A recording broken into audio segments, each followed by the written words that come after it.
Danes smo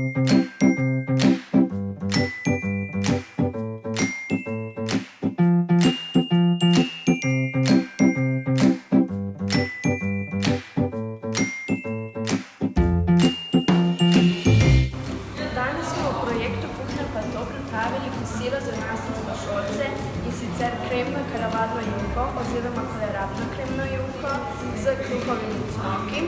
Za sladico pa smo pripravili šmrnj po naše, in sicer s pekinskimi jabolkami.